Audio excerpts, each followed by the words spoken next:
Waterman here live this evening, just talking to you about charity events.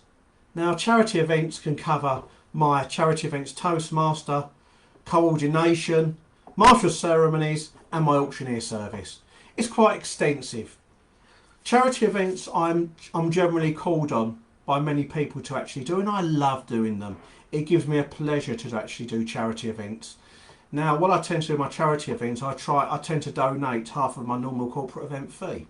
So hence I'm giving a donation, which gives me a satisfaction, to be honest. Now, how I work at a charity event and my auctioneering, sometimes it goes hand in hand, sometimes it doesn't. They might have an auctioneer. I don't want me to do it, and I love auctioneering. I really get the room going. I run from side to side, play one off against the other. I love it.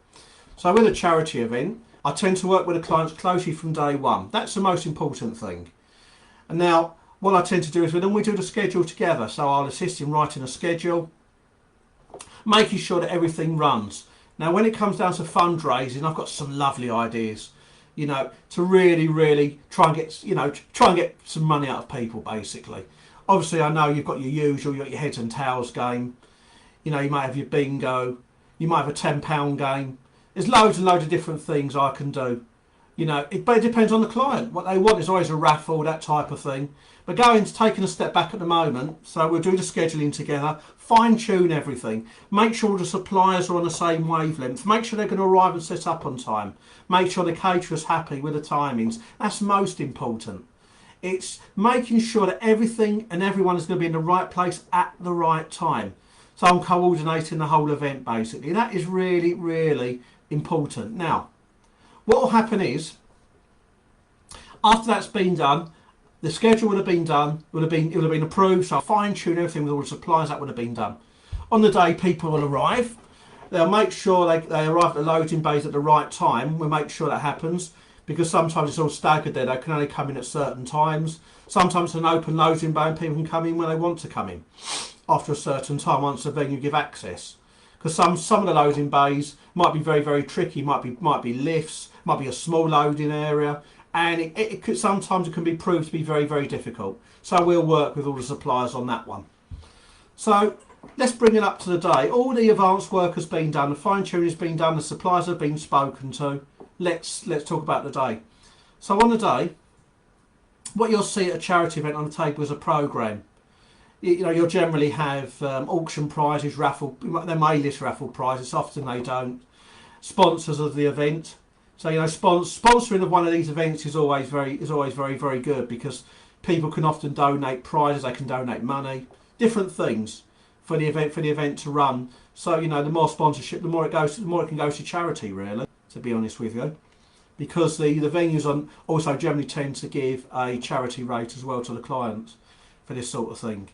So on the day, guests will arrive, they'll come in. I'll ask them to put their coats in, if they've got coats.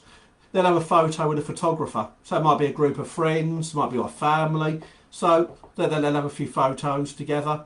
But it's very clever the way it works, because what will happen is a photographer will be there free of charge. But then he will earn his prints if people actually buy his prints. So he's donated his services as photographer, but all he's doing is charging the guests for his prints. 9 out of 10 people like to have a photo, and I'm sort of encouraging people throughout the night to go and have a photo. So for the hour, normally people will come in, they'll have drinks. Normally soft drinks are included, so people will go to the bar, they'll buy their own alcoholic drinks. Sometimes there may be a few canapes, but that's rare. But again, it does happen with canapes, but it's quite rare at charity events. I have to be honest. So once all that's been done, we'll check that everything's ready inside. And once everything's ready inside, the DJ's ready. If there's a band, he's ready. If the decor's all set up nicely, catering's all in order. So you need to make sure, obviously, that the kitchen's all ready. Once I've got the nod all the way around, because for me it's bringing it all together, it's the glue that's keeping it all together, to keep the whole event stress-free and memorable for the clients. It's about giving the clients, as I say, an exclusive experience, one which them and their guests will remember. Because you want to be invited year after year to do these events. for clients, to be honest with you. So what happens is everyone comes in to be seated. There will have been a table playing. They've come in, they've been seated. Once everybody is seated, the first thing that I'll do is there'll be a welcome speech. I will open with a welcome, just to say welcome everybody to so and so event 2021, for example. So we get a big cheer. We haven't even packed with so and so, so and so, so and so. Please enjoy. Then I might call on top of that for the host. They might want to do a little welcome on top. They might say, further to Jonathan's welcome, I'd like to welcome you personally and talk about so and so, so and so, so and so. So that happens. So once that's been done, we're all sitting down. So then we've got what we do, the heads and tails game. Heads and tails game is really, really good. So what will happen is I'll get everybody to stand, and to be part of the heads and tails game, I'll get the caterers to basically put a pint glass in the middle of each table. And to actually join in the heads and tails game, they've got to donate some paper money. I normally say £10 to enter, but if people want to put 5 in, that's nice, you know. But 10's always great. It's more for charity, but 5's always good. And then once that's done, I'll ask people to put their hands on the heads for heads, or hands on the backside for tails. Then I'll flip the coin. Now, if the coin says heads, the people that put their hands on the heads stay standing, and the ones that put their hands on the backside sit down. And we'll keep doing it until we get a winner. I'll keep saying heads and tails after every call with a coin, and it's really good. You know, we get lots of fun, and then we have 4 people. Once I get down to the last 6 people, I'll get them out to the front of the floor. Then I'll turn around and I'll say to the audience, who are you rooting for? This one, or this one? Come on, shout their names. Let's have some noise. And I'll tell the people at the front, they stand at the front, the 6 people, the 6 finalists, heads or tails. And they'll put their hands on their heads or their waist, and then we'll go through it again until we get a winner. And then the winner might get a nice bottle, might get a picnic hamper, and it's really nice. It is great. So once the heads and tails game's been done, we sit down, we open for dinner. Bar's open. Get a big cheer as well for that. I'll just say everybody in the bar is now open. They love it. So what will happen is after everyone will start eating their dinner. Now during dinner, throughout, as soon as starters comes out, I'll get the girls to go around, collect some get some more raffle tickets, which is always good. Let's collect as much money as we can for charity. This is what it's all about. So I'll send the girls around to do that, the helpers I call them, which are always great. So then as dinner goes on, starters, main course will have been served. Then what we'll basically do is during main course I'll announce we're going to do what they call the £20 game, or I call it a £10 game. So what they'll do is any of the guests can write their name on a note.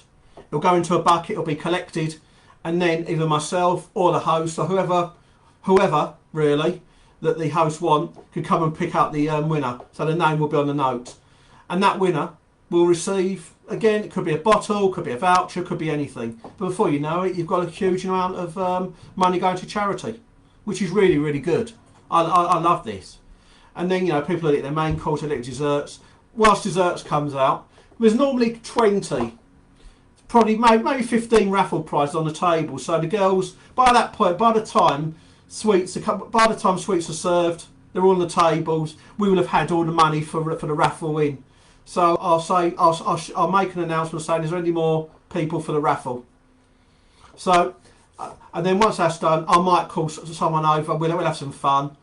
You know, I might announce, and then somebody else can pull the tickets. Or if the host wants me to do it, I'll do it. Oh, it's not a problem. But I'll have somebody by the table with me who will direct the people to choose their prizes, and that goes on. So, you know, 15 prizes normally is about right, to be honest with you. Sometimes, as well as a silent auction. Silent auctions are really, really good because sometimes the company comes in, you've got the machine in front of them, in front of each person on the table, and they're bidding. They're bidding for the items, which is really, really, really, really good. And then, you know, if they make the reserve, it goes to that person, and then some goes to charity. A lot of it goes to charity, basically. You know, the people that have come in to do this, they've come in to do it for free, but they're providing all the equipment, and obviously they're basically earning on what people are spending, and the percentage is going to charity.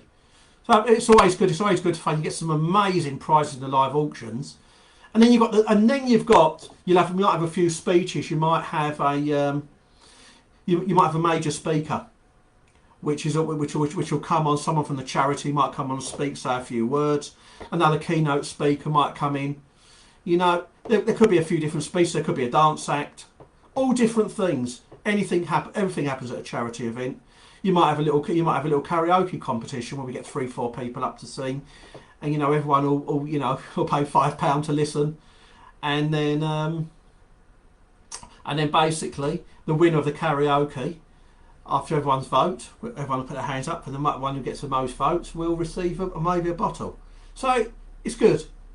And then we have the live auction. Now this is something I love doing. I'll go through with the client in advance about all the prizes and everything. There are always going to be reserves. I like to obviously announce, given these prices, who the sponsor is and everything. You know, really build it up, and then I run around the room. We might have loads of people on the left, we might have people on the right bidding. So, you know, we'll just get a lot of fun. I'd say it might be all happening on the right, it's all happening on the left. Come on, let's get the crowd going. No, I really do. And we really get, really get the crowd infused. And we get, and we do get a lot of money out of it. I tend to get a lot of money out of these. It's good. Normally about eight lots normally works. You know, it could be anything from famous people in picture frames. It could be weekends away. It could be a holiday that someone's donated. It could be it could literally, it could be an afternoon tea. It could literally be anything. You know, but they're great. You know, you can't, knowing that all that money is being raised is absolutely fantastic. It's just great. And then once the auction's been done, it's time for the party. So again, I've seen bands, I've seen DJs, I've seen both. And then so I'll hand over to them. I'll announce the DJ, I'll announce the band, and then that closes me off. So thank you very much for everyone for having me. Close it off, and away we go over to the band. That's just a rough synopsis of what I do, but there is so much more. You know, I can provide the experience exclusively to the way you want it. As I say, it's all about you and what you want. So my website again is www.thecompletetoastmaster.co.uk. Thanks again. Thank you.